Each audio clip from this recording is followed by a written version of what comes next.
Hey everybody, it's Justin from the Camera Shop in Muskegon, and I'm here with a special guest who I hope will have the opportunity to do a monthly Facebook Live broadcast with on a monthly basis. Mike Northrup, thank you for joining us this afternoon/evening. Justin, thanks for having me, man. It's great to see you. Great to be here.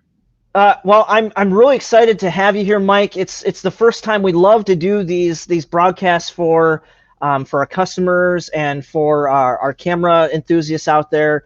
And we've kind of been going, like, we started out with Olympus during COVID. We did some with Sony, with Barrett from Sony. We've had the opportunity as of late to kind of start going through some of our providers, like Think Tank photo bags. You know, they're one that we did an early interview with, and we've done some with Sigma. We hope to get some of the other guys like Magmod and Peak Design. But one of our biggest premier brands is ProMaster. So it is only fair that we invite ProMaster to join us for a Facebook Live. And you're that guy. You're Mr. ProMaster, right? I've been called worse things. But you do work for ProMaster. You're what's your title? What's your claim to fame there? I am ProMaster's Vice President of Sales. So we sell products through the United States, Canada, Costa Rica, Australia, and soon to be the United Kingdom. So my job is to help our retailers be more successful with our brand, help them educate customers on the value and the benefits, the what's in it for them about the different products that we make. It's exciting, man. I get to talk photography every day, and I know all the owners and managers of all 200 plus of the stores that sell our products by name. So a big part of my job is getting to call guys like you and talk photography and new exciting product and a photo gear with you. So it's a lot of fun. I love it. Well, and I can't thank you guys enough for what you do for the photo industry. I mean, it's one of those things where, and you can go into a little bit of detail about what ProMaster really is, but I know that you guys are really big in supporting the brick and mortar stores. That it's kind of ProMaster is like, it's like the mortar for the brick and mortar. I mean, you guys really help us stay around, and it's something that I never really knew about. You know, when I was in school in Minneapolis, there were some camera stores there that I would frequent, a National Camera that was just on the corner away from our school. And, there were ProMaster lens caps there. And I never thought of who's ProMaster? It's like, well, it's just a generic cap kind of thing. Well, I need it, so I'll get it. But I didn't realize really until I started working at the Camera Shop in Muskegon, just really what Pro does for the hometown hero, for the brick and mortar. Can you explain a little bit about that? Like what ProMaster really does outside of what you just explained? Yeah, well, the 10-second answer that I give people when I get the inevitable question when I'm on an airplane, before this COVID crap hit, I was on the road 100 to 120 days a year, traveling around to camera stores, talking with buyers and salespeople and customers about photography. And you always get asked the question when you're on an airplane, so what do you do for a living? Yeah. And I always tell people I help camera stores fill their stores with everything they need, from $10 replacement lens caps up to $1,800 professional lighting gear. So we have a little over 2,000 items in our catalog. And as Justin said, we only sell to independently owned local brick and mortar camera stores. We're not found at companies or outfits that just sell exclusively online. We're interested in having a first name basis relationship with the folks that are selling our products, because we trust that they'll be able to convey the message and the benefit and the value of what ProMaster can do for your photography better than somebody who just sells on online cams. So while a lot of our retailers do sell online, if you see a product on Amazon, it is sold by a ProMaster authorized retailer. It's not sold by Amazon themselves. We want those folks to that sell our products to be able to build relationships with their customers and service them for the lifetime of their photographic journey. So we do that in a couple of ways. You know, we've been around a little over 60 years now. Wow. And the premise of our brand started as, you know, we were looking to be a one-stop shop for the independent camera store like yourself. But as time has evolved and the industry has evolved and the needs of our customers and the needs of photographers have changed, we've taken a pretty dynamic shift into not just filling the replacement parts you need, like that replacement lens cap when you lose it, and you inevitably will, and it's likely going to be one of my caps that you buy, and that's great. But we also like to design product by photographers for photographers is the best way I can put it. Our director of product development is an award-winning photographer. He worked in camera retail for well over 20 years, and he likes to build and design stuff that he himself would shoot with in his own photography. I've been a photographer since I was 4 years old. I got serious about it right around the age of 16, and I've been in the photo industry, as crazy as this sounds, for 17 years now. And the stuff that we develop and manufacture and sell through our network of retailers is the kind of stuff that I would want to use as a photographer. Well, and it's funny you say that too, because, you know, again, I never knew about ProMaster really until I started working for the camera shop in Muskegon here 8 years ago this fall. And, you know, being introduced to a lot of the great people like at the ProMaster organization, and then just like the networking that we do year to year with all the stores and being able to meet all the talented salesmen and camera store owners, you know, it's fun to get to see, like, you guys have a whole showroom of products. So it's like having a little camera store on the go with you guys. Right. And I've been to headquarters because I've helped you guys do some video over there, and and I've seen how everything is just crated up. And you know, if you guys come into our store, imagine our store being filled wall to wall just with ProMaster gear. And this is something that these guys, you know, twice a year will set up a little pop-up shop, you know, for all of the retailers to see, to kind of showcase everything that you guys have, because you guys have everything, right? I mean, you guys have just kind of your basic accessories like the lens caps, you know, rear lens caps. You guys do filters, which we're going to talk about, memory cards, which we're going to talk about. But you've branched into a lot of great things. Like I know your bags you've done some great things with bags in the last 5 years. Your tripods have really taken off, and you got some award-winning tripods right now. I think like the SP series. Yeah, absolutely. Which I personally own, you know, because we're talking about products that, you know, are designed for, you know, by photographers for photographers. Right. And I just love, like, you know, I'm using this stuff now too, because a lot of it, like, again, like your SP series, which I hope we'll talk about at some point down the line, it's what everyone's been looking for, because what's really popular with tripods now is that kind of twist lock thing, and some people just want the regular old snaps on their tripod legs. And you guys really hit the nail on the head with that one. It's like it's a home run. So no, thanks, man. And I know I'm deviating. I need to get back on track here. It's all good, man. We're passionate about what we do, and that's good.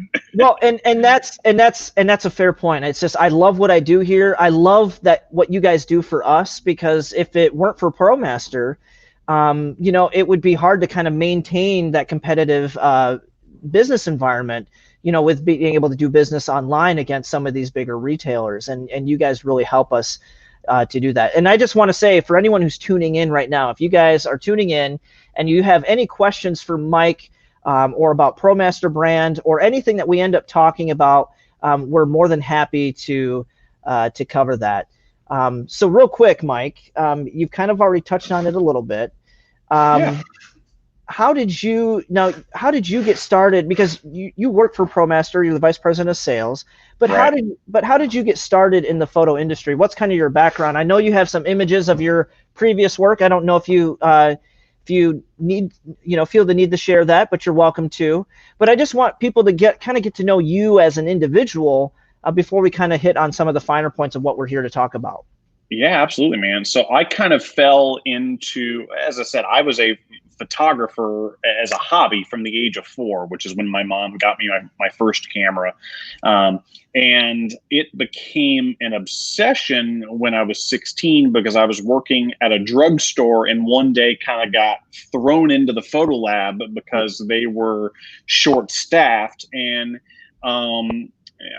I say in those days, but film's kind of making a resurgence. So I talked to retailers around the country that are doing this kind of volume now. But in that day, that particular lab was still doing over 100 rolls of film on a Monday, which was considered big business as digital was just starting to, become a thing. Mm-hmm.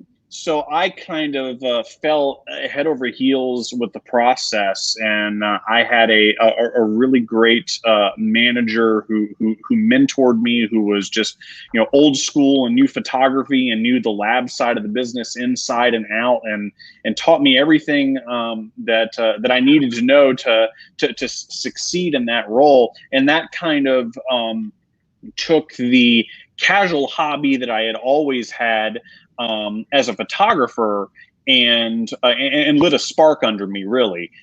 So I started, going from there. I just sent you a screen share, Justin, if you want to throw that up. So Yep. I started out, taking pictures of bands that would come to, my church and some of the local concert venues that I would frequent in my high school years, and then moved on to wedding photography because, that's, for some reason, that's the natural progression, is to deal with crazy brides and grooms. And then I certainly shot my fair share of family portraits. This is my best friend and his beautiful family. His oldest there in the middle is a senior in high school now. So that gives you an idea of just how old this photo is. Did my fair share of high school senior portraits and the like. And then started to branch out and started doing some commercial photography of various kinds. But the things that really get me excited and passionate as a photographer is really nature and wildlife. And I do a lot of macro and close-up photography, as you can see from some of these images. So that's kind of how I got my start. Was I got thrown into the lab one day. I got cross-trained in a department that I was not hired for, but it ignited something in me that I didn't really know it was there. I always knew that I enjoyed photography, but I had no idea that it would become the passion that it would end up being. And as time marched on, I ended up leaving that photo lab that I was working at, got hired by my local Ritz camera store, and kind of climbed the ranks there and became a store manager and a traveling manager. And then I got hired by a local camera store in my hometown, Johnson Photo Imaging, another ProMaster retailer. Shout out to my friends in Bradenton, Florida. And that was my first introduction to ProMaster, was as a retailer who was a photographer and wanted to help my customers match up the right product to the needs that they were looking for solutions for. So that was my first exposure to ProMaster well over 10 years ago now.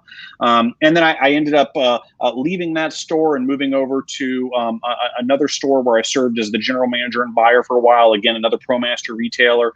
And then I left that side of the counter, for want of a better term, and started as an independent rep for another distributor within our industry, when ProMaster called me up and said, "Hey, people keep name dropping you to us. We'd love to chat." And that was just about 3 years ago. Yeah. So it's been a wild journey, but it's been 17 years now, as I said, that I've been in this business, and now going back to our little PowerPoint presentation here, a lot of the photography that I focus on is, as I said, nature and wildlife, but I like to do architectural work. And then I take a lot of pictures of my kids as well. This is now several year old picture of my now 12-year-old. They just don't stop growing. And in fact, I take so many pictures of my kids that when I married Candace's mom, and after I exchanged vows with Lynn, my wife, I exchanged some vows with Candace about how I was going to be a good dad and take care of and provide for her, and I would take no more than 2,000 pictures of her a month. That was the cap. And then, of course, this is our middle son, who we welcomed home just over 2 years ago now. So he's another source of lots of photo opportunities for me, as is our now 6-month-old, which is my youngest. So yeah, man, it's been a lifelong passion now. I can't believe that much time has gone by since I've known you. That there's been almost 8 years, and that you've got a 12-year-old and you've got your middle child's 2. It's wild, man. It's just time just keeps on cruising right on by. I tell you, dude, the older I get, the more I understand John Mayer's refrain of "Stop this train, I want to get off." It goes by too quick. It sure does. So, that kind of covers, your history with the photo industry and what, and how you got in with ProMaster, and you've been doing that for 3 years. And, so your connection is really just because is it Paul? Is Paul the guy who's engineering all the magic? Is he the wizard behind the veil kind of thing? Yeah, that's a good way of putting it. So Paul, our director of product development, he is who takes the ideas like our specialist tripods that you mentioned, like some of the filters that we're going to talk about today, some of the lighting that we're going to talk about today. He's who takes those conceptual ideas and works with the over 60 different partner factories we have around the world to take an idea that often begins in his work in his wood shop, or as a rough sketch that he does in his office in Ohio, into the high quality photographic product that your customers are coming in and buying from you. And it's my job to take that big idea and help our retailers and the consumers that buy from our retailers understand what that product does and how it's going to help them benefit their photography. Because we don't produce anything that doesn't have a direct benefit to your photography. We don't make anything just for the sake of making it. Our goal is we want to help you fill a need, whether that is protecting the front element of your camera with a UV or a protection lens, or whether it's making sure that your images are safe from accidentally washing your memory card in the washing machine, or whether it's giving you the stability that you need to get that long exposure you want. I've been telling my photo students for years, the 3 quickest ways to improve the sharpness of your photos are the 3 legs on your tripod. So, all these things that we make are about, finding a solution to a problem that you have, and to help you elevate your photography as a creative. And that's great, because I mean, that's at the end of the day, that's what we're trying to do as well, is just, I love that that's kind of the goal and the passion, is just you're there to help create better images, because that's what I love doing. I mean, that's what, kind of, it keeps me, impassions me and keeps me fueled, is that, I'm helping people who come in, they've got an issue, they want to shoot, they want to shoot landscapes, so they want to kind of create this imagery, what's the right tool for the right job, and you guys help me have an answer to give to them, so that they can go be the best that they can be. And that's a really great message and creed that you guys are sticking to. So I can't thank you enough for that, and being here for us to help our customers. Oh, it's our pleasure, man. Oh, and just so you know, Barrett says hi, and he says, but you will always have that baby face, Mike. You will always have that baby face. Yep, man. So shout out to Barrett McGivney of Sony, who in and of himself never stinking ages. So I don't know what he's talking about. It's so true. You would never know how old he is. It's great, and we hope he's got 10 years on me, and he looks younger than me. What really? The heck, man? It's so surprising. I just called you out, Barrett. Sorry, dude. Well, if anyone's been paying attention, they would be able to keep track. If they haven't, Barrett, your secret's safe, and you're working magic, man. And he says, "Watch it, boys. Watch it." So, and we're hoping to do something with Barrett here soon, too, with Sony, because they've had some great announcements here lately. But yeah, what an exciting brand. Yeah, and that's kind of the biggest thing is that it's kind of being innovative, right? I mean, the biggest thing is innovation in the market, and that's what really is going to kind of drive things. And I know you guys are doing some things to stay innovative. You know, we got this new product release that we're going to talk about that I'm kind of excited about, that you guys were able to kind of take two things and make it into one great thing, you know? And, right. But first, I want to get to kind of some basics, right? Some basics that most people have, you know, that most people don't think of. You talked about memory cards and washing them in a washing machine and protecting your images from such things. And you know what? It's funny that you say that, because I've got this little pocket that's in my pants. That's where you put your stopwatch. It's like the old thing that we still have for some reason. And I have put so many memory cards in that pocket. I can't tell you how many I've washed, but thank goodness they were part of a special series of memory cards that ProMaster helps bring to the market, and that would be the rugged memory card. Rugged, yeah. So yeah, so for photographers, that's the memory card pocket. For guitarists, that's the guitar pick pocket. Just so you know, I'm a musician as well. So yeah, we came out with one of the first to market darn near indestructible memory cards a few years ago, and we've just been improving upon that little by little each year. So ProMaster rugged cards on a surface level are, you know, at least 10 times more shock resistant than any other memory card on the market. They use a proprietary ultra secret solid molded design that makes them much more resistant to impact, or if you step on it, if you drop it, if you smash it, it's not going to break or snap on you the way a traditional memory card would, because a traditional SD card is actually just two plastic pieces, basically an empty shell that they put the NAND memory in and then snap it together. So it's made just to snap together and come apart real easily. But ProMaster memory cards use a solid proprietary molded design, so they won't come apart like that. Another feature that they have that a lot of people take for granted is, if you hold up that memory card again for us, if you will, Justin, you'll notice where most memory cards are, you know, black or gray, ProMaster rugged cards are an easy to find, hard to lose red. Because if you've ever dropped a memory card in a crowded dance floor at a wedding reception, been there, done that. If you've ever dropped your memory card in the bottom of your black camera bag, been there, done that, then you know how difficult it is to find it and how gut-wrenching of an experience that can be.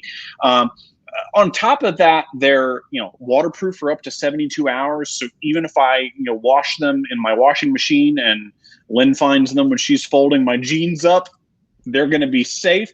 And they have a working temperature range of down to -13 degrees, which you'll never see this Florida boy in that kind of weather, and all the way up to 185 degrees, where I would just assume be shot before I'm in that kind of weather.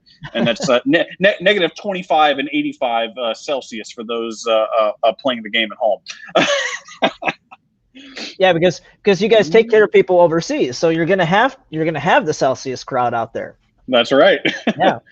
And just like all ProMaster memory cards, we offer a lifetime warranty. And the real beauty of that is that if you're near one of our over 200 ProMaster authorized retailers. Even if you bought it from Justin and you're visiting Colorado and you stop in and see my friends at Mike's, or you're down in Texas and you go see my friends at the Camera Exchange in San Antonio, or Precision Camera in Austin, or you're in New York on Long Island and you go see my friends at Cameraland, they're going to swap that card out for you over the counter if you ever have any issues with it. But if you're in a part of the country where we don't have a retailer, you reach out to us at ProMaster and we'll get you a replacement within 48 hours. We have a 48-hour replacement guarantee on all of our rugged cards. Wow, that's great. And I know that you guys recently did some changes too, because I have an old version too. And if we can get my camera to focus, you can see I've got that little lock on there. The lock that is one of those things that can break off quite, consistently with, I mean, not with your cards, but just in cards in general. With any memory card, Justin, the two most susceptible points of damage are the lock switch. And if you hold that card up again and flip it over, there's these little, flip it over to the back side, if you will. There's these little contact ribs or grooves between the gold contacts. Mm-hmm. Those are the two most susceptible points of breakage on a memory card. And the frustrating thing about the lock tab is that most photographers don't even use it. It's actually a carryover from the music industry. Electronic keyboardists will use the lock tab for their MIDI files and their sound files on their electronic keyboards to make sure that it accidentally doesn't get deleted. So the SD Card Association required all SD cards to have that lock switch. So we have been working with the SD Card Association along with our manufacturing partner and other SD card manufacturers in the industry for several years now, to say, make that SD card lock go away, because most SD cards now are used by photographers. There's still some music applications and there's still some industrial applications, but I think the lion's share is probably used by photographers, and photographers don't use that feature. And even if you don't use it, it's the #1 place that a card can break. And the second most common, as I said, are those contact ribs on the back. They can break just from just as you'll see here, removing your memory card, in and out of the camera. That can wear those contacts out over time. So we've removed those two most common points of breakage to make your card that is also protected by a lifetime warranty even that much stronger. Yep. So the lock would be right there where my pointer finger is, and we got rid of the ribs too on the contact. If we can have it catch there we go. There you go. So, and then you guys did something else on top of the rugged, and I'll go this far. So you guys cover it with a lifetime warranty and a 48-hour exchange, right. and that's something you guys do. We take it a step further, and we offer a free image recovery with purchase. So that's something where if it does fail on you, not only will we replace it, but if you had images on there when it failed, now it's not a guarantee that we'll get those images, but that's up to $100 value for up to 1,000 images. So you're getting like $100 insurance policy at no additional cost, and you might pay $10 more than your traditional memory card that you're picking up at Best Buy or something like that. And the other thing I would say is, what I like about the rugged is a lot of people, they'll pay for, those micro SD cards are pretty cheap, but they don't realize that the adapter can fail on them because it's one more moving piece. Not only do they have the lock involved, but they have the adapter, the chip, and if you lose one, you got to find another adapter, or your lock breaks. So it's one of those things where, I always encourage people to get the solid SD cards when you're shooting in a camera, because you don't want to have a middleman in between you and your photos, you and your memory card. Right on. Absolutely. So now, we should probably talk a little bit about the tech specs of these cards too, Justin, because sure. for years and years, when we were in the megapixel wars, when I started in this business, and heck, we were still experiencing a lot of that when you started at the camera shop in Muskegon. It was who can produce the next highest megapixel camera, and I feel like that's kind of died down some. We're back to the brass tacks of what photography is really about, is how well are you using the tool, and investing in optics rather than just the next highest megapixel camera. But as these cameras have gotten in higher and higher megapixel ratings, the raw files, or even if you shoot JPEG, they take up a lot more space. Oh yeah. So for the longest time, folks just looked at a memory card as, what's its space in gigabytes? How many pictures can it hold for me? And the conversation has kind of shifted really within the past couple of years, now that so many cameras can also do really high quality video, like 4K and 8K and 1080p on some other models. It's really about, can my card not only store the files, whether it's raw photos or it's high definition video, but it's also, can it keep up with the rate in which I'm capturing this information? So I'm an Olympus shooter on my EM1 Mark II. What's the frame per second rating on that thing, Justin, when it's wide open? About 12 frames per second? 15 mechanical. Thank you. Yep. Yeah. Yep. So, if I'm out, shooting a bird in motion, that is a lot of continuous shooting over and over and over again. That's going to choke my camera buffer. Let's flip the conversation to the video side. Let's say you're using an A7 III and you're out shooting 4K video. That's going to take up a lot of space, number one, but it's also going to choke the buffer of your camera.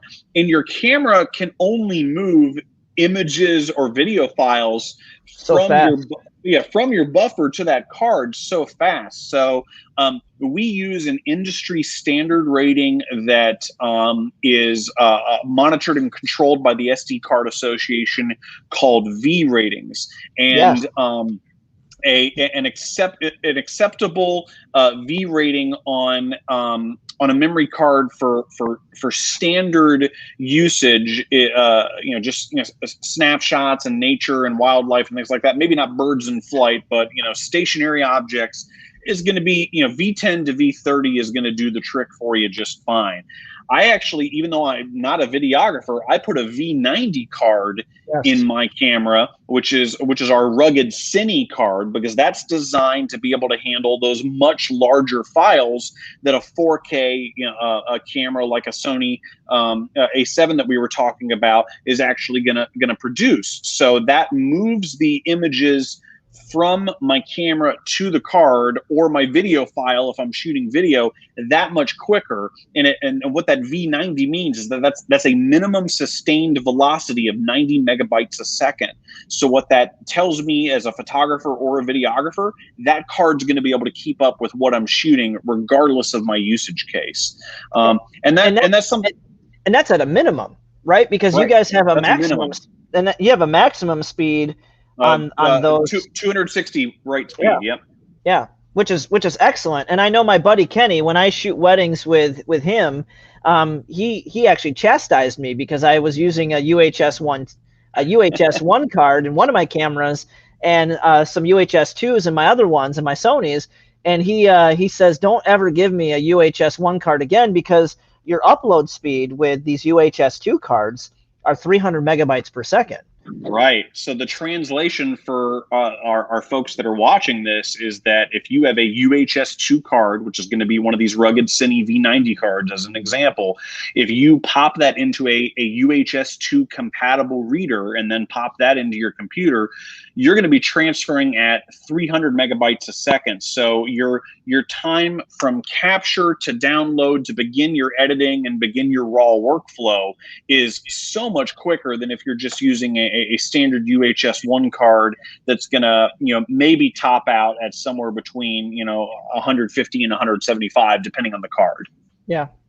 Yeah, and we've got those too. I mean, we carry the rugged UHS 1s, so I've got those here. and those are fine for most standard shooters, but we've got the UHS2, and really the difference is that it's that pin set on the back that allows you to get that extra connectivity to speed things up. So that's kind of the two looks on the cards. So yeah, I mean, I really love that you guys have those. It's just been, that's all I use in my cameras, and that's all I really recommend. And like I said, I've washed, several over the last 5 years because, hey, you got an extra memory card here at work that you're using for something, you stick it in your pocket. Before you know it, it's coming out of the wash. You're like, oh, I guess I just tried that. I should have looked at my pockets a little bit harder. But I never thought about, the high, them being red. We always, because they were AWXC at one point, but now they're rugged. They were always red then, and we call them red cards. And I never really thought about, oh, they're red because of high visibility. That's exactly right. Yeah. I never even, 8 years, and I never thought about that. So yeah, it's more than just branding. It has an actual use to it that helps you as a photographer. Yeah, so you taught me something today, and I'm supposed to be here helping everyone else out. Hey, that's the way this works. It's an open exchange of ideas and information. No, well, and with you saying that kind of brings up a question. Is there some kind of like customer suggestion thing that you guys take? Is there any customer input? I mean, I know you guys get input from us at ProMaster shows and such, but is there any way for customers to kind of lend their ear? Absolutely. We get a lot of, we probably get somewhere around the tune of 30 to 40 emails a day from customers all across the globe that are using our products. That it could just be as simple as they have a question about it, or maybe they lost a charger for one of our LED lights and they're looking to find out if they can get one from us, or whatever the case may be. And a lot of those interactions end up leading into a back and forth about their photography and what they're doing. I also hear from a lot of photographers on my personal Instagram who realize that I'm the vice president of sales at ProMaster, and they'll I got an email from a guy in New Zealand, or a direct message, pardon me, from a guy in New Zealand on Instagram not too long ago, that said, "Hey man, I own one of your specialist tripods, but if you're working on a version 2, I'd really like to share this idea with you." And I was able to take that feedback and share it with Paul, our director of product development, because we absolutely thrive on the feedback from our retailers and the folks that are out there shooting with our goods. I know, shout out to Amy, the lady that runs our social media. So she handles the ProMaster Photo Instagram. She interacts with photographers and videographers all over the world on a daily basis who are out creating beautiful images and videos using our gear, and she hears a great deal of feedback from them too on things that they would like to see us produce. And that's very helpful, because again, we're a brand for photographers by photographers, and it's more than just me and Paul sitting around a table trying to figure out what are we going to come up with next. We want to hear from the people that are out there shooting with the gear, and that's great. And that was such a great segue of kind of like bringing up those things, and customer feedback, and yeah, it's great that you guys do that, because again, it's a brand for us by us kind of thing, right? So it's not just that the brick and mortar stores have skin in the game. It's really the customers themselves actually kind of they're the driving force behind what you guys do, because in the end, that's ultimately who you're trying to serve is the photographic community. Right. Absolutely. So we talked about memory cards. So we're covered as far as these rugged cards, and kind of like what's good about those and the benefits, and that you guys have your unconditional lifetime warranty, the 48-hour turnaround. We do the free image recovery if you purchase one. But one of my other favorite things is your HDX filters. Yeah. And you guys are on I think, what is it, version 2 that you guys are on with the HDX Prime now, because it like the evolution of your product line? Yeah. So the product continues to evolve. So we updated all of the filters over the course of the last several years to the new HDX Prime name to reflect some technical changes we made to the coating, some fine tuning we made to the selection of the glass, and then just some overall manufacturing improvements and changes that we've made as the product life has gone on. And I want to kind of preface this with, we're talking about filters. There's always that argument, because you talked about coatings on the filters, so that's kind of going to be something that's important to talk about. I know that you guys do something special with the walls on your filters. Like, it seems like those are different than some other brands that I've seen, where they're denser. They don't really flex as much. Yeah, so the rings on all of our filters are actually CNC machined aluminum, so they're built to last, and they're black rimmed on the inside too. And reflections are can be a photographer's blessing, or they can be a photographer's nightmare if that reflection's happening inside the filter or inside the lens. So we put a black rim on the inside of all of our filters just to remove another potential point where those reflections could occur, which could degrade your image quality or create some unwanted phenomena in your photos. And that's something I never thought about either. I haven't really looked on the inside of filters to see if that matches the outside. I know that you guys have always had the black rim, so I guess I just get used to that. So there's an argument out there that you shouldn't put why would you put an inferior piece of glass in front of $1,000 piece of glass, right? You've worked in the photo industry for 17 years. You're still doing it. I'm still, I'm here 8 years, and I make sure to put a filter on mine. Why? What is the compelling argument to have an HDX filter on the front of your lens to keep it safe? That's a great question, Justin. My argument has always been that even if you buy the least expensive filter in Justin's store or in my store when I was running camera stores, you are better off than having nothing on the front of your lens, because your UV or protection filter is your first line of defense against scratches, dust, dings, water.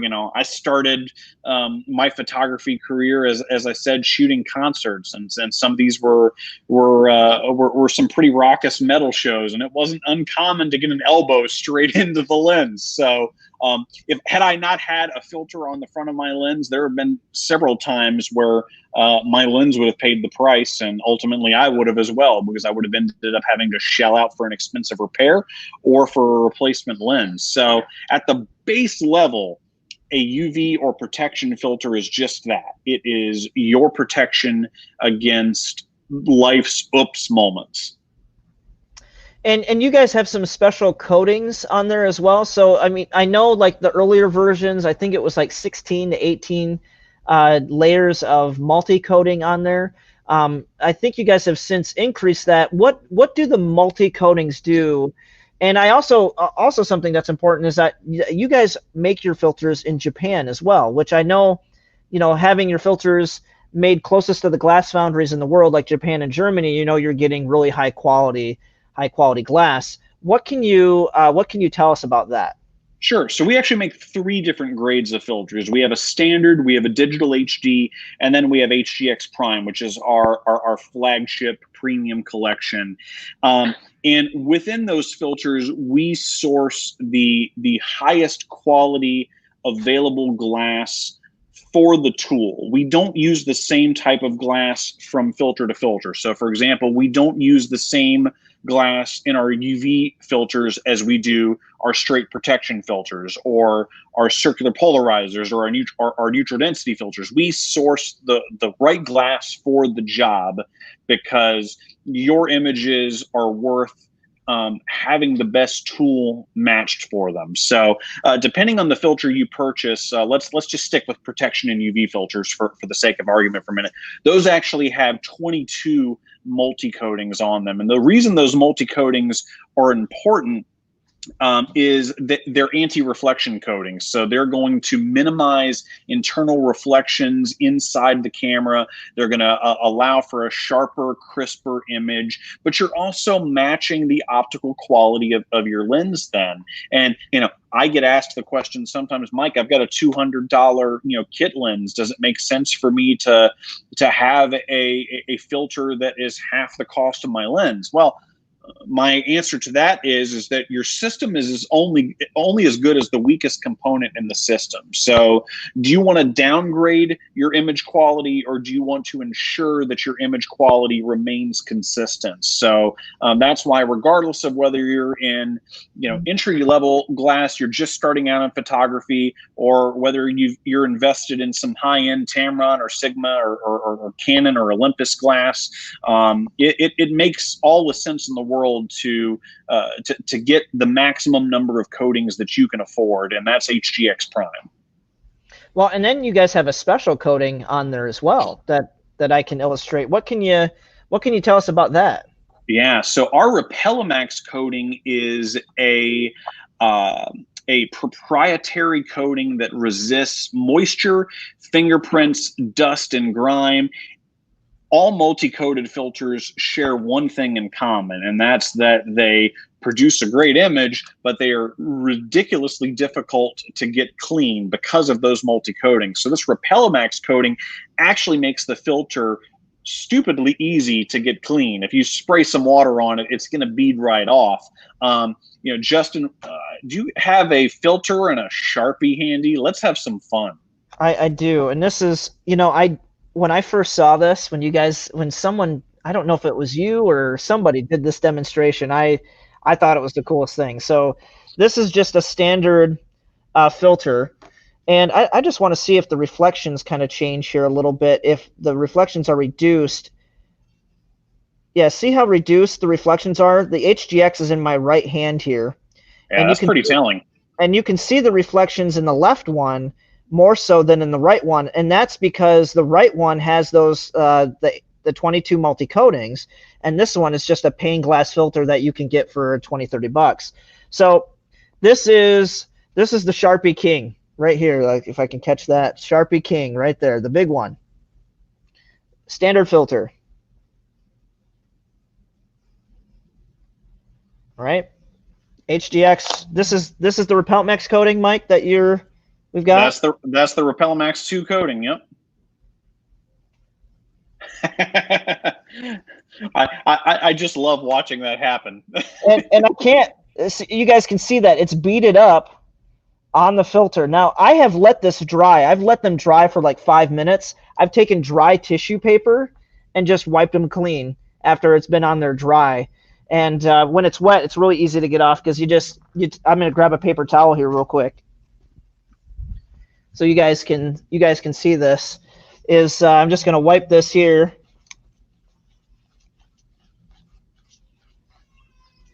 and filter's nice and clean, and that's all my permanent marker. So there you go. I just think that's the coolest thing, and that speaks to, well, and if I go back to my other one and I try to wipe that, it just, yeah, that's not going anywhere. That one's toast now. That's there. So that's one of the nice things, is that if that's what it's doing to a permanent marker, like one of the best permanent markers on the market, that it can bead up, and it's like Rain-X. Think of what it's doing to the oils from your fingers. And I know that you guys are continually improving that. Like, I think you're on Repelamax 2 is what it is now. So you've got the upgraded version of the Repelamax. Yes, it's actually static resistant now as well. So it'll actually repel dust as a static barrier to it. Which is nice, because now I can just take a can of compressed air or something and kind of, instead of wiping and wiping and wiping, I can just kind of, poof that off, and it's done. Right. Absolutely. Now, that being said, we've talked about the multi coatings, and we're trying to match the quality of our lenses with the multi coatings. I know that you kind of talked about the differences in the glass, that you don't pick the same glass for every filter that you have. So you're not using the same UV glass in your HDX that you're using in your digital HD or your standard filters. Exactly. You guys did something different with the HDX Prime when it came to doing the circular polarizing filters, the CPL filters. Didn't you guys increase the amount of light that travels through those filters so that there's more light coming through? Yeah, so that's actually a high transmission polarized film that we use in those filters. So what that means is typically photographers are used to losing about 2 stops of light when they use a circular polarizer filter, which particularly when we were shooting film or working with early digital cameras that didn't have the best ISO ranges in the world and got really grainy and noisy very quickly. That created some issues.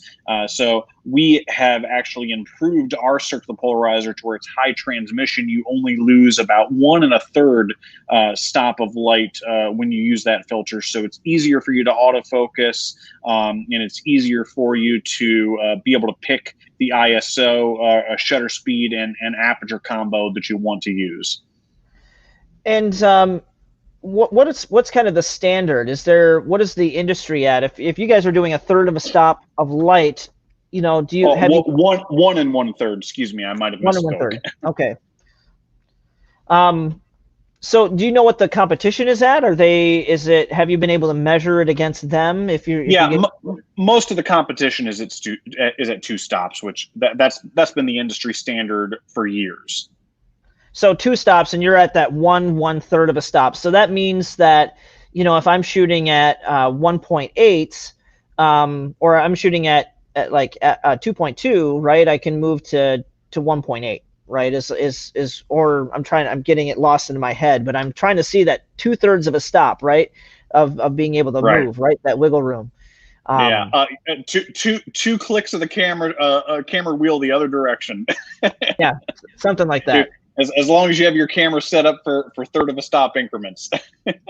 But that's huge for doing stuff indoors, or doing stuff towards the evening, because if that means shooting handheld, that could be the difference between a 30th of a second exposure and a 50th of a second exposure, which is getting us closer to that 60th of a second, to be able to shoot something handheld in those trickier lighting conditions, like especially here in West Michigan. We've got the lake and the reflections off the lake, and the circular polarizer is perfect to use when shooting sunsets out this way. So yeah, and I can almost hear the questions coming in now of, well, why would I ever use a circular polarizer indoors? Circular polarizers are really great for removing reflections from glass. So my family and I have an annual membership to Mystic Aquarium in Mystic, Connecticut, and I love to bring my camera in there and take pictures of all matter of water life, but I'm particularly wild about the jellyfish.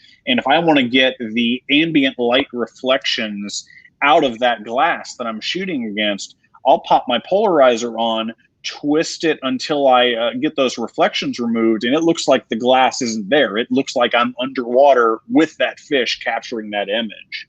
And that's a huge benefit to using a circular polarizer. And if you've ever been to an aquarium, they're not the brightest lit places in the world, because they're trying to make it exactly what the wildlife in their aquarium are used to. So being able to shoot a little bit wider open to get my shutter speed where I want to be, since I can't bring a tripod or a monopod in there, is incredibly helpful to allow me to grab that type of image.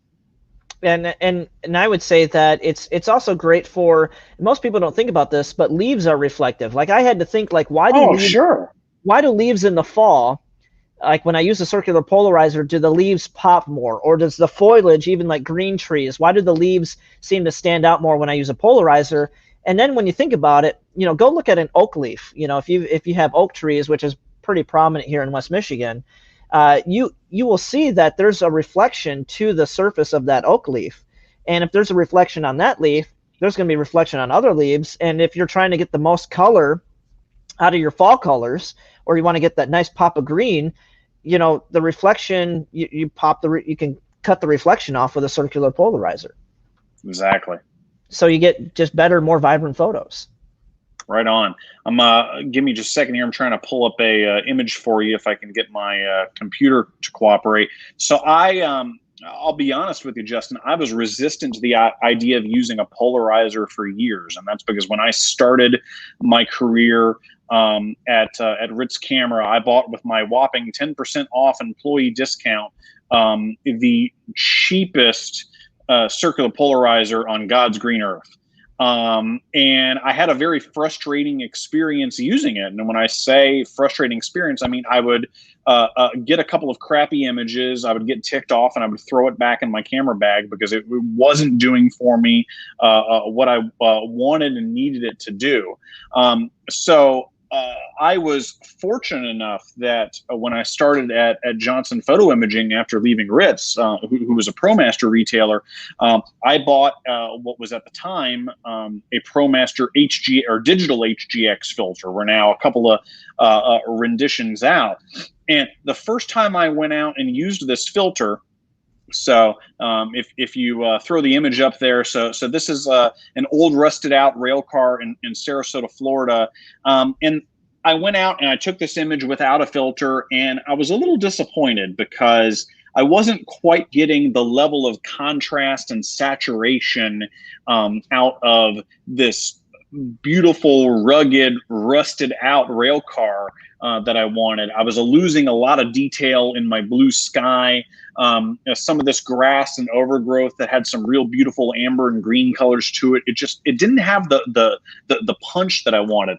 So I put on this new high-end polarizer from this brand called ProMaster that at that point I had only just heard of, and my eyes literally popped out of my head because it finally looked on my viewfinder and on my computer when I got home, it looked the way that it did to my eyes. And in some ways it looked even better because the contrast, particularly in the shadows, was even more accentuated. And this is what a good circular polarizer with a high quality glass, a high quality number of layers can do for you. Here's another example. So these are some giant lily pads at a botanical garden in Lake Wales, Florida, and I came across this scene and I saw these lily pads that are literally as big around as a card table, and I kept waiting for Kermit to jump out with his banjo. I mean, they were that big.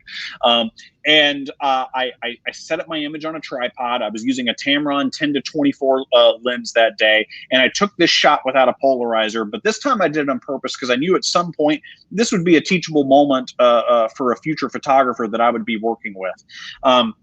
So as you can see, there's not a lot of contrast difference between the blue in my sky and the white clouds.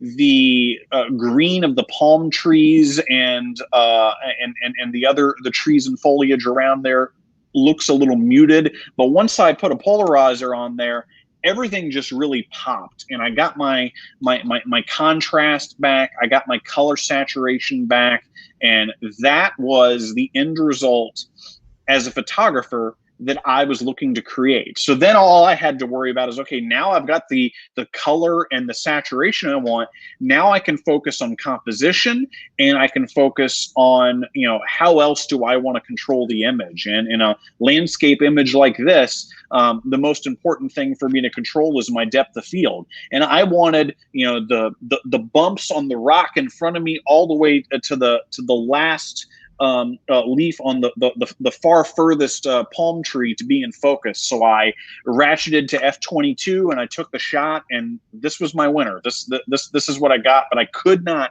have achieved that image without a polarizer. You can't fake this stuff in Lightroom. Yeah.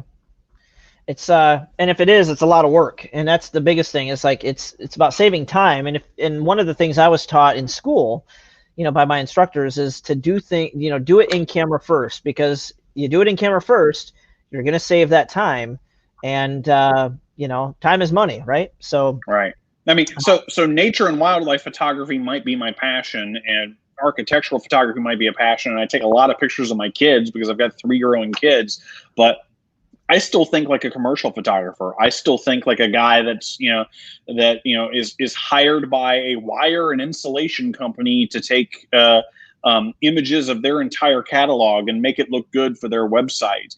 And I was paid for the total job, not how long it took me. I was paid a flat rate for the work that I was producing. So even now that I don't shoot that kind of stuff, I still kind of have that commercial photographer or even wedding photographer mindset of the quicker and more accurate I get this done, the less time I'm spending behind my computer editing, the more time I'm back out there shooting what I enjoy or spending time with my loved ones. So get it right in camera if you can, and a polarizer is a huge tool to make that happen.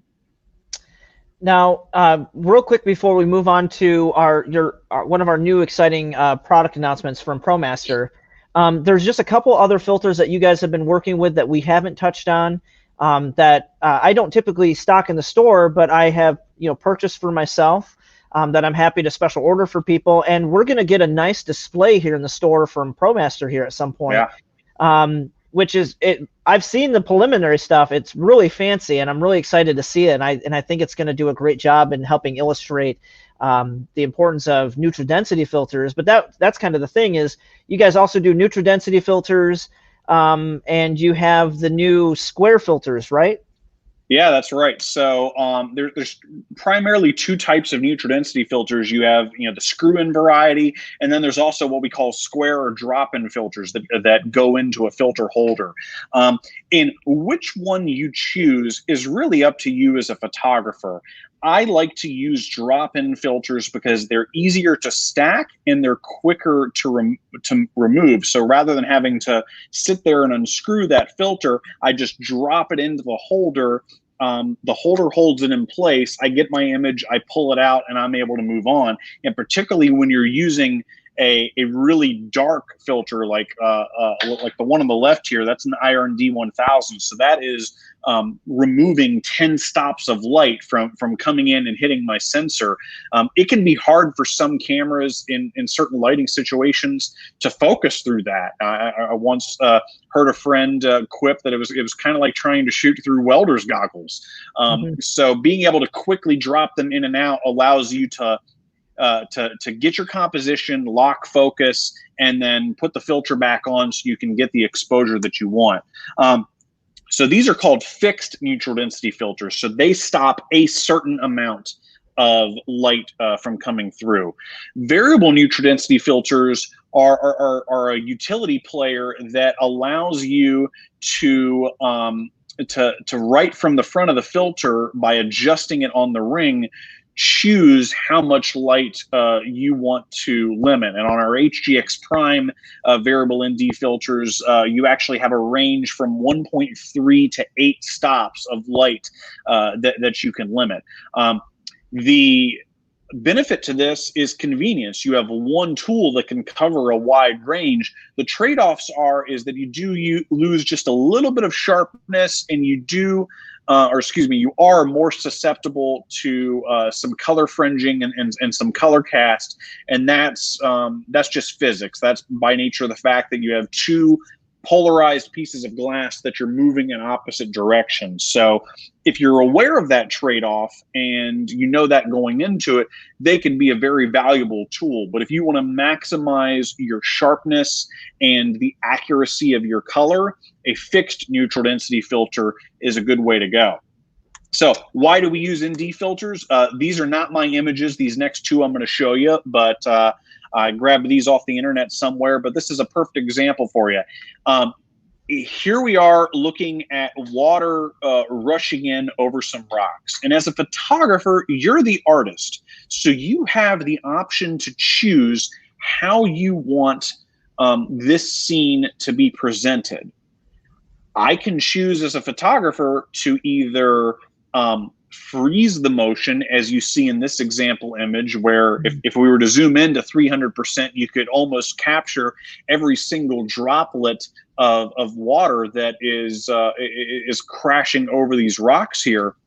Or we can use a neutral density filter to remove the amount of light coming into the camera and effectively slow down time. By removing the amount of light that's coming in, I can shoot at a much longer shutter speed, let's say 10 seconds or 30 seconds or several minutes, to get a very different look and feel, as you see in this example shot. In this example shot, it was photographed at well over 30 seconds, and you get this nice, misty, almost smoky, glassy look to the water. Very different from the fixed, every drop frozen in time look that you get without a neutral density filter. Is one image better than the other? Not necessarily. It's up to you as the photographer, as the artist, to decide what you want your end result to be. So here's one of my images. This was captured in Ohio at I can't remember the name of the place, so I'll just forget that. But you've got this water fountain coming down, and I had the option as the photographer to either freeze every single one of those droplets or to get a nice glassy, smoky look to the water. So I opted for the latter. First, I used my circular polarizer because I wanted to be able to get a little more contrast and a little more saturation, particularly in my greens up at the top of the image. And then I put in a 10-stop drop-in filter in front of it to slow down time to where I could shoot at 30 seconds on a tripod, of course. And the result was I was able to get this beautiful, nice, clear, crisp image that has this this flowing water that's being presented as a glassy, misty look. It's not it's not Cuyahoga Falls, is it? This is the last one. It is not. No. Okay. So this is actually I can't remember the name of the waterfall, but the mill that you see in this image, which this is just a zoomed out perspective of the same waterfall. The mill is called Rock Mill. It's a grist mill that was built in the 1800s that's now been turned into a historical site. And a friend of mine became very friendly with the staff there, and we actually got special permission to go down into the gorge here and take photos. So this is now a zoomed out view of the same image, just with a different composition, where I now have the grist mill in the shot. And again, as the photographer, I have the choice. Do I want to freeze that waterfall, or do I want the nice glassy, smoky look? And I went for the smoky look that it just tells a different story. You're able to capture that motion as it's happening. And then last shot, another waterfall, because they're a great example of when to use an ND filter. This was right after a snowstorm in Columbus, Ohio, at a waterfall that called Hayden Falls. That's kind of right in the middle of downtown. I was surprised to find it. And me and my best friend stopped off there to photograph it, and because it had just snowed and it was melting off because of the temperature difference between day to day, this waterfall was kicking. So I decided that, okay, I've got to get an image of this fully representing the motion that's happening here. So rather than freezing those individual drops, I used a 10-stop ND filter, so I was able to get this nice smoky, hazy look that you're seeing here.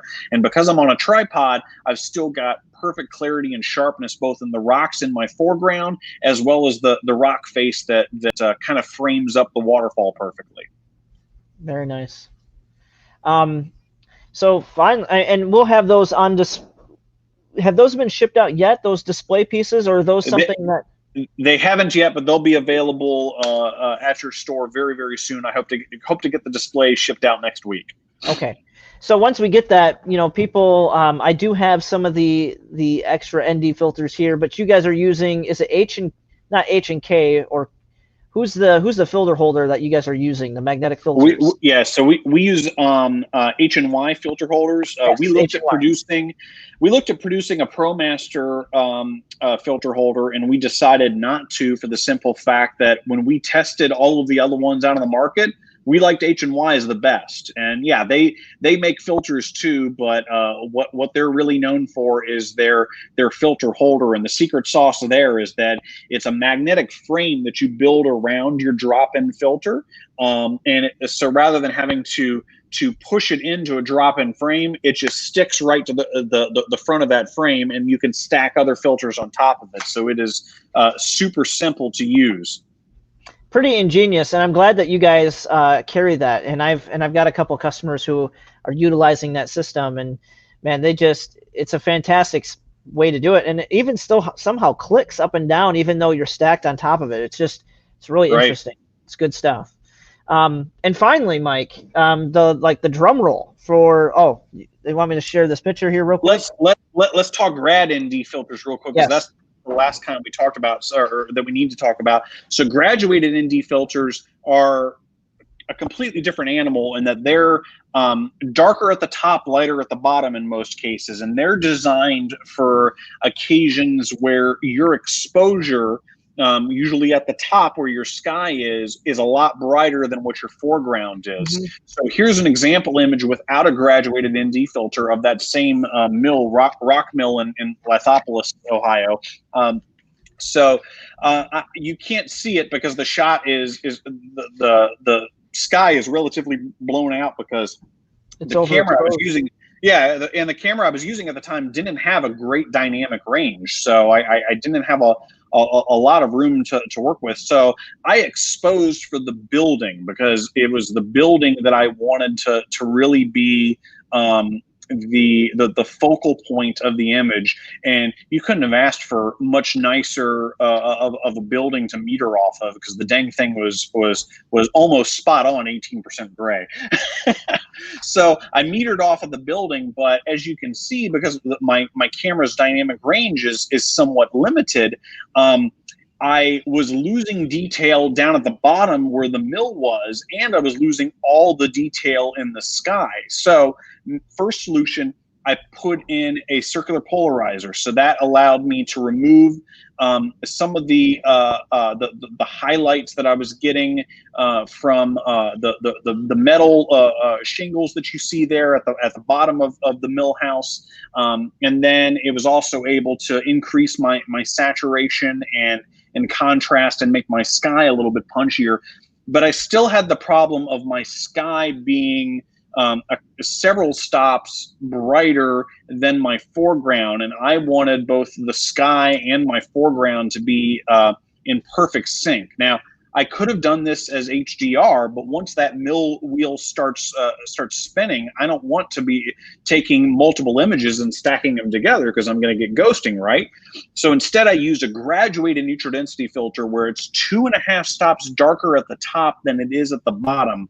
I dropped that in, and now I'm able to bring my entire exposure well into balance with each other. So I've got my details back in my clouds, and I've got my blue sky back, but I can still see that mill wheel clearly, and I'm not losing any detail down there. And then just with a couple of tweaks in Lightroom, I'm able to bring it all out. Same shop, and now they've opened the shutters for me, and that mill wheel is moving. So this is without a graduated neutral density filter. A similar exposure problem, because it was the same time of day. In fact, it was just a few minutes apart. But now I drop in my 2.5 stop graduated ND filter, and now I've got a shot that's worth talking about instead of this, which is just kind of washed out and kind of, that's a technical photography term, isn't it, Justin? I think Jimmy Fallon, right? Right.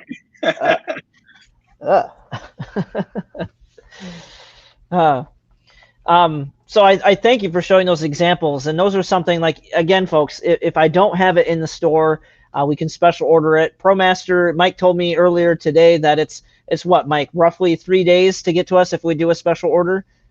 Yeah, exactly. Yeah. So it's something that if you're looking forward to doing some ND work and you need drop-in ND filters, Barrett also asked what's the largest drop-in size you had. I answered that it was 100 by 100 and 150 by 100. That's exactly right, Justin. Yeah, the fixed ND filters that just remove a set amount of light are going to be 100 by 100 square, and then the graduated ones are 100 by 150. And the reason that those are bigger is it gives you more room to frame the filter based on your composition. So, you know, going back to that example image of the mill for just a second, you know, I had the option by using a graduated filter of where I set, you know, the point where the ND starts to fade and it just becomes clear glass. And I set that at right around the bottom of where that walkway is into the mill. So the darkest part of the filter was up at the top where I had the brightest part of the image, and the lightest part of it was down at the bottom where I had the darkest part of the image. So I'm able to balance my exposure and essentially line that graduation point up with my horizon line. You know, here's another example.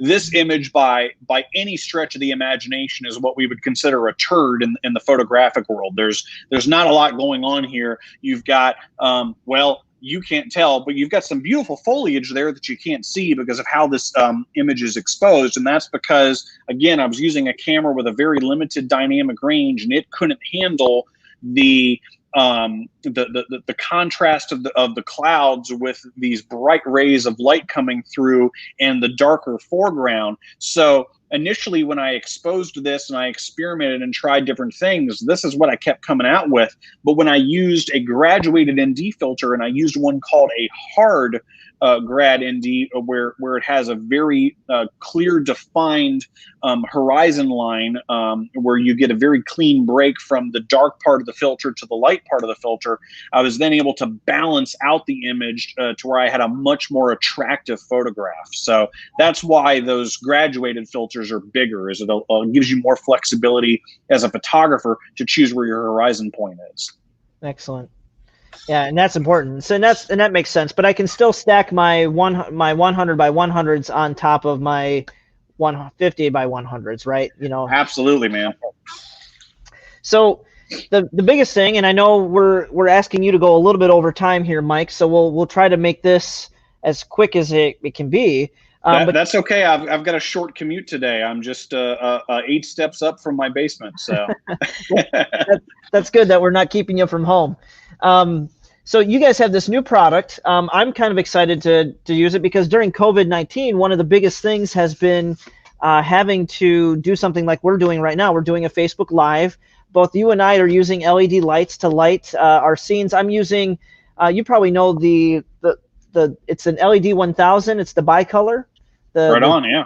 The kit, and that's what, $5.99 for the 2 lights, 2 stands, and a carry case. I want to say it's $6.99, but yeah. I could be wrong. Well, we'll say $6.99. If it's less, it's even better deal. But it's they're great lights. You know, I've got one here in the front. I've got one here like lighting me from the side. You can see the shadow and the highlight on my face. You're using something similar over there. So you guys came up with something similar for people to use for mobile. Yeah, that's right. So we have what's called our video call lighting kit, and I actually threw up a PDF of the image there for you because that might come through a little bit better than you trying to show it on the screen. So the premise of this is simple: is we've got people out there, you know, photographers, students, professionals that are being forced to work from home for their own safety, and it's good that they're doing that. But they want to look more credible and more professional and less like a supervillain lurking in the shadows. And I remember before I started using my own LED lighting for some of these Zoom calls that I was doing with retailers around the country, I must have had 6 people make, you know, cracks about how, you know, dark my basement looked and how I looked like, you know, Dr. Claw from Inspector Gadget, just, you know, lurking in the shadows. So we took 2 existing ProMaster products, one of our super slim LEDs, which is called the LED 320 SS Plus, which we chose specifically because it is easy to use. There's no color temperature to mess with. There's no cords or cables. It's got an internal battery that on full power will last hours and hours. Yes, if you look at Justin's video there, you see just how slim that thing is. And then we right, and then we paired it with our hitchhiker tripod, which acts as a perfect tabletop light stand because it is tall enough to get up over even a large laptop screen. Like I'm using a 16-inch MacBook Pro, so it gets up over this without a problem. But it can also be used if I want to stream my video call from my cell phone. It has an integrated smartphone holder, so I can stream my Zoom call, my Google Meet, my FaceTime, whatever, right from my cell phone. And then there's a cold shoe built into the cell phone holder where I can pop the light. So now I am both well lit and I have a stable way of holding the call. So I've got my arms free to take notes or talk with my hands. And I couldn't figure out how you did that, but then I realized, oh, because there's an adapter. There's a 1/4 thread adapter. So right. One of the things I'm a fan of is the Dinkum. The Dinkum system has the little clamps, the strong, powerful clamps, and I use those with the 1/4 threads to kind of light things up. But I want to give so this is an internal rechargeable battery, like you said. Right. I don't have a diffuse plate on this. This is the low power. So without, with, and this is maxing it out. It's like my camera can't even handle. Like if you guys can see this, it is super bright but adjustable, and it's all in a rechargeable cell, and it sits right on top of, your little travel tripod, and you get the travel tripod with it. Absolutely. And it's small enough that it can fit into your computer bag, and it works great when you're, I work in a dark, unfinished basement, so it works great for this on low power. But in the example image that you see right on our package, it works great too if you're backlit. A lot of people like to have natural window light in their work from home spaces. So in this example photo of Alex here, he is badly backlit, which means that when he's on his Zoom calls, he looks like he's lurking in the shadows. And just with this small, simple light, he's able to bring back out the appropriate color and contrast and brightness so he can look his best self. So this is great for students that are having to take classes online. This is great for working professionals that, whether you're a photographer or not, if you're watching this and you're just a hobbyist that happen to tune into this broadcast, but you're a CPA or a business coach or a fitness trainer by day, and you've relied, like I have as a sales professional, on that face-to-face interaction for years, but you've now had to pivot your working world over to Zoom. This is a product that's going to help you look your best self and feel more confident and more credible. So that's that goes back to what we were talking about what ProMaster's mission is. It's helping our retailers provide their local customers in Muskegon, Michigan, with the products and tools that are going to help them improve their life, whether that's in a Zoom call fashion like this, or it's taking better nature and wildlife photos. We've got the tools for it. Well, and that can be used for more than just for the video calls, even though it's set up for that. I mean, that LED panel would be great for doing macro photography on the go, or anything that you just need an extra light to light up something on, just on the quick, or like a quick sunset photo. I mean, Alex in this picture is backlit by the windows. That's very similar to what a lot of people get down here at Lake Michigan when they do shots against the sunset. Well, you'll get the sunset, you'll get the silhouettes of everyone because it's exposing for the sky. But if you can quick take this out of your photo bag, turn it up on high like you saw me do it. I mean, again, that's that thing on high, 3 feet away from my face, and it's nuclear. I mean, it's super bright. Yeah. And we do have an orange panel. You guys have a tungsten panel in there, so you can match that kind of color temperature of the sunset with that warm light. So absolutely right. Great tool. And how much is that, Mike? You guys are putting that together for how much? $99.95. So if you were to buy these two components separately from Justin in their own original retail boxes, you'd pay right around $180. But we were able to put this together in an all-inclusive kit for $99.95. So it's a great value for anyone that's in a work-from-home environment. And it also works double well for folks that are doing macro photography or sunset photography or anything else where they might just need a little pop of light. And by having that portable tripod with you, you can set this up just about anywhere. Yeah, and or use other tripod accessories because it's got that 1/4-20 thread, or it's not 1/4-20, 3/8 thread. It's 1/4-20 on this piece. 1/4-20, 1/4-20 on the bottom. So it's going to be adaptable to any tripod or anything that has that 1/4-20 thread. So absolutely right. Great. Well, Mike, again, I've taken a lot of your time. We're kind of over budgeted by 25 minutes here, and I just want to say on behalf of my customers, I want to say thank you. Thank you for having me. It was a pleasure. Yeah. Well, giving us your time, it's great, and it's great to be able to touch base with the people who are providing us with great products for our customers, and really, we just happen to be the medium in which you guys are passing through. But I can't thank you enough, and we're scheduled to do this again, aren't we? Yeah, we're scheduled to do this again in another 30 days. So whether you're watching this live or maybe you're watching one of the replays of it on either YouTube or Facebook, if you have questions that you want Justin and I to answer, it can be about ProMaster, it can be about photography in general. We'd love to hear from you. So shoot Justin a line on Facebook, Instagram, or stop into the store or give him a phone call, and let's get together again in another 30 days and chat. Well, shoot, man, you're doing my job for me. I don't even have to. No shameless plugs. You're just helping me right along. I'm going to find ProMaster. So I wanted to give you guys a plug since I got the shameless plug from you here.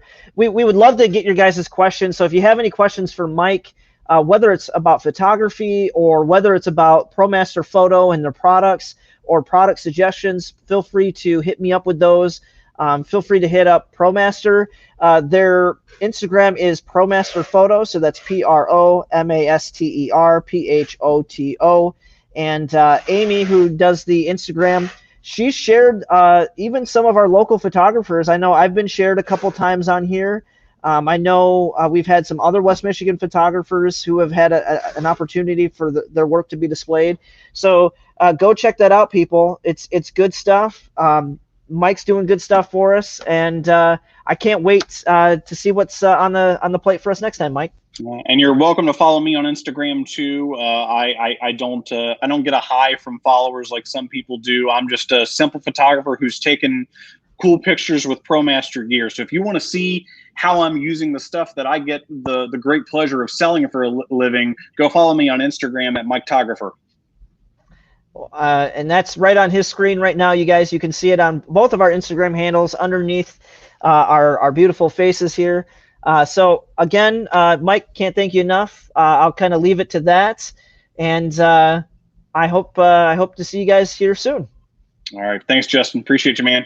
Yep, take care.